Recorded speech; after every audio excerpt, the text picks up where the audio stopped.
Shalom, everybody. Hope you're having a great day so far. Hope we can make it a little bit better.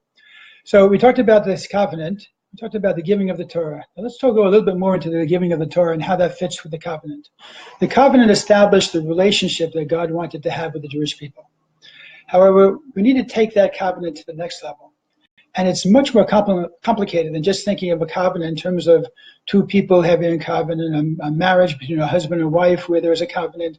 Because here we're talking about an infinite Ein Sof, an infinite God with a finite human being in a finite limited world. We're also talking about that the other end of that covenant created and is creating us. So there is a certain change in the relationship there that is important to note. Not only creating us, but creating everything around us and everything we have and everything we smell and see and feel and so forth and so on.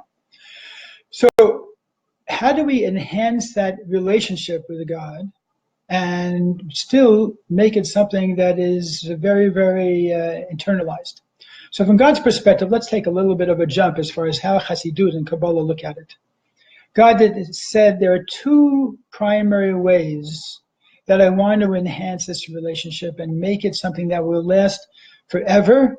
And not only that, but it'll be something where there can be a true union between these two partners in this covenant. How is that?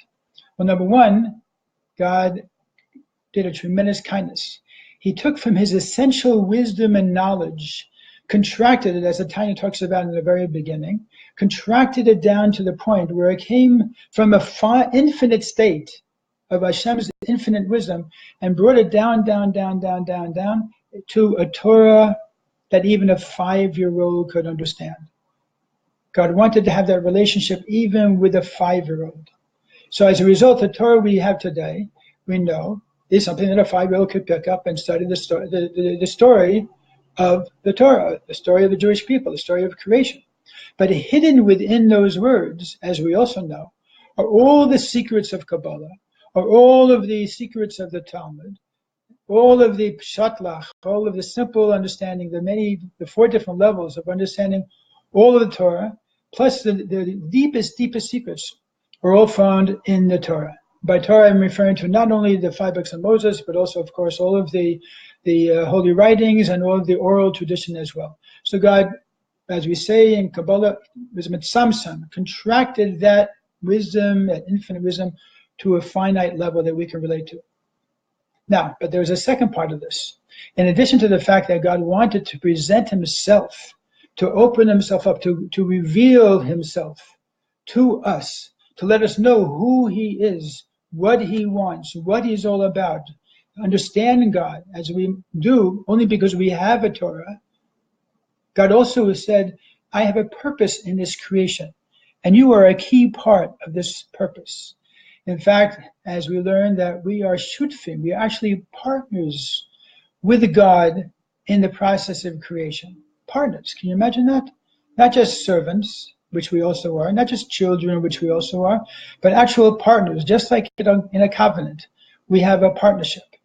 That partnership is very, very important to understand when we look at the basics of Judaism. And the giving of the Torah, my Tanya, really revealed that purpose to a great degree. That purpose is really to elevate this physical world, all of it, not just us as individuals, not just our bodies, not just our homes, not just our money, but the whole of the physical world, to elevate it, to become reunited with its source, which is also the infinite God.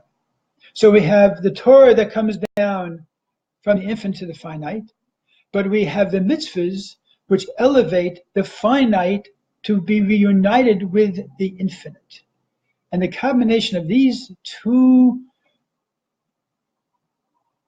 paths, which God presented us with at Mount Sinai, are what brings a wholeness to this covenant and to this relationship. So that through learning Torah, we're able to draw the infinite down, and through fulfilling mitzvahs with its physical world that God created and creates, we're able to take each part of it, the food that we eat, the flowers that we smell, the sights that we see when we make a bracha, of course, all of the different mitzvahs, whatever they might be, from those that we do understand and those we don't understand, almost all of them deal with something physical. Even the fear and love of God has to be felt in a way that our heart beats a little bit harder and a little faster because of that love and because of that awe that we have for God. So as a result, we see here how Hashem gave two different methodologies to connect to Him and to accomplish the purpose for which He created the world in the first place.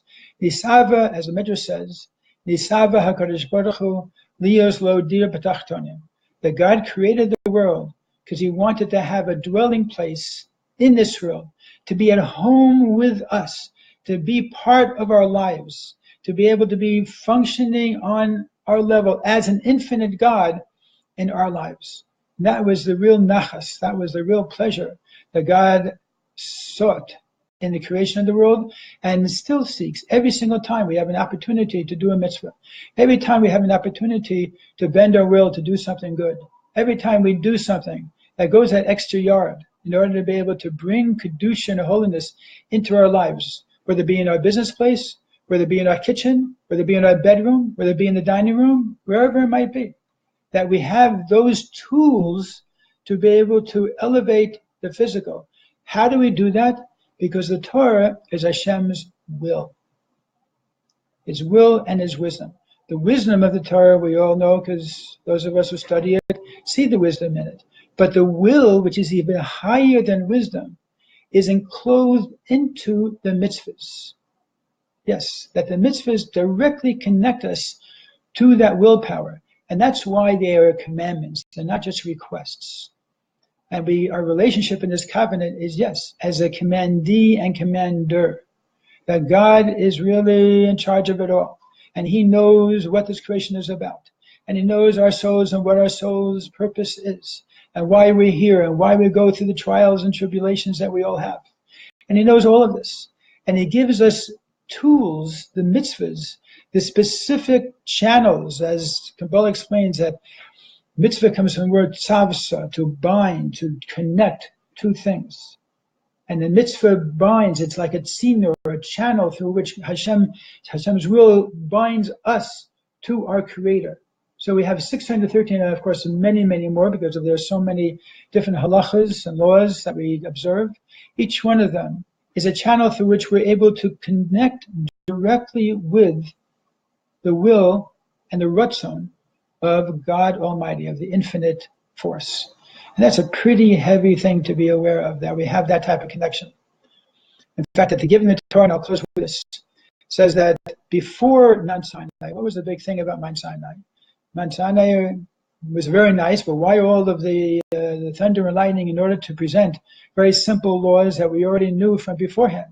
I mean, for thou shalt not kill, we have to make such a big tzimus out of thou shalt not kill, thou shalt not commit adultery, thou shalt not envy your friend's property, and so forth and so on. But what really happened there, as Chassidus explains, is that basically the higher worlds came down to the lower worlds.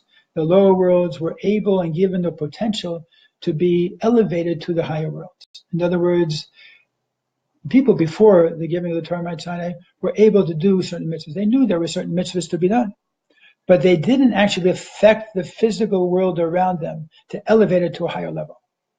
We now, since the giving of the Torah, have that ability because of that amazing, amazing experience that we had at Mount Sinai, which we'll talk about more for the next class, or whatever you want to call these things.